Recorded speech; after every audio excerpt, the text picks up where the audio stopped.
It was 2:07 in the morning when the knock came.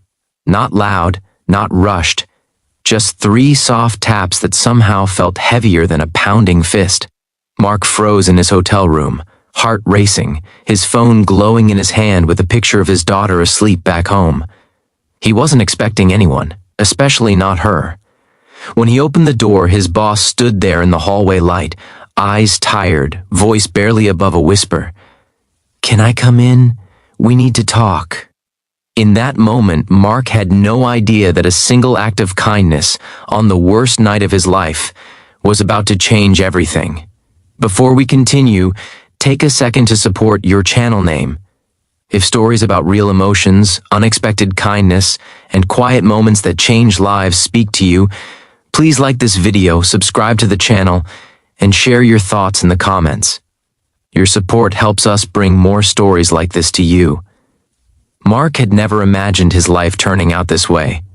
At 34, he was a single father, raising his 6-year-old daughter Lily, on his own after his wife passed away 2 years earlier.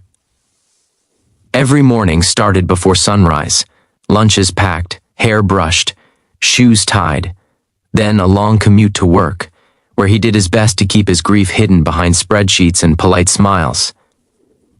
His boss, Claire, was known as tough but fair.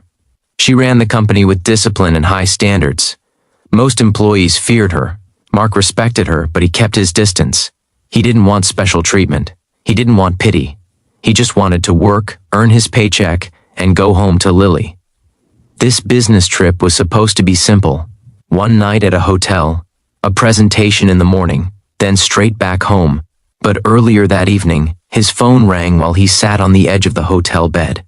The call came from Lily's school. She had a fever, a high one. His neighbor was watching her, but she was scared and asking for him. Mark's chest tightened as he stared at the wall, helpless. He couldn't leave. The presentation was critical.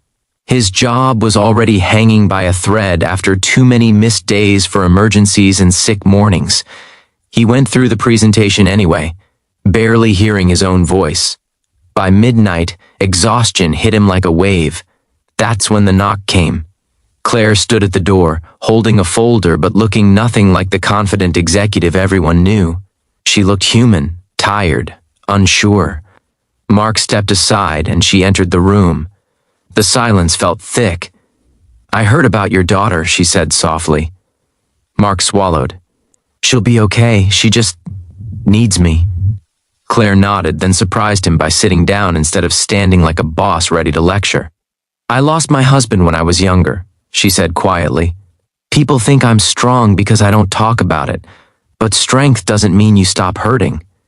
Mark hadn't expected that. He felt something in his chest loosen. She continued, "I've been watching you, Mark. You work harder than anyone here. You never complain. And tonight, I realized something. I've been measuring commitment the wrong way." He looked up, confused. "You shouldn't have been here tonight," she said. "You should have been with your daughter." Mark shook his head. "I can't afford to lose this job." Claire's eyes softened. "You're not going to." She slid the folder across the table. Inside was a revised schedule, flexible hours, remote work options, even a temporary reduction in workload. "I should have done this sooner," she admitted. "I was so focused on results that I forgot about people." Mark's eyes filled with tears he'd been holding back for years. No one had said those words to him before. No one had seen him like this. "I don't know what to say," he whispered. "Just go home," Claire said gently. "Be with your daughter. We'll handle the rest." That night, Mark booked the earliest flight home. When he walked through his front door hours later, Lily ran into his arms, weak but smiling. He held her tighter than ever, feeling something new, relief mixed with gratitude. Over the next few weeks, life slowly shifted. Mark worked from home more. He had time to cook real dinners, to help with homework, to sit beside Lily at night until she fell asleep. At work, something else changed too. Claire began checking in, not just with Mark, but with everyone. She asked about families, she listened, the office culture softened. productivity didn't drop, it grew. One afternoon, Mark stayed late to help a coworker finish a project, not because he had to, but because he wanted to.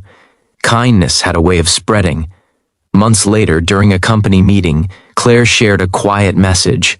"Success isn't built only on long hours and pressure," she said. "It's built on understanding, compassion, and kindness. When we take care of people, they take care of everything else."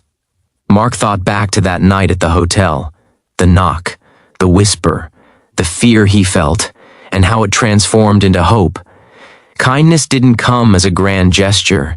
It came as a door opening at 2 a.m., as someone choosing empathy over authority, as a simple decision to care.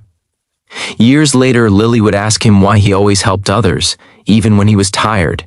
He smiled and said, "Because once, when I needed it most, someone was kind to me, and that kindness changed the direction of his life." If there's one thing this story reminds us, it's that we never truly know what someone else is carrying. A small act, listening, understanding, choosing compassion, can become the turning point in someone's story. So today, wherever you are, whoever you meet, choose kindness.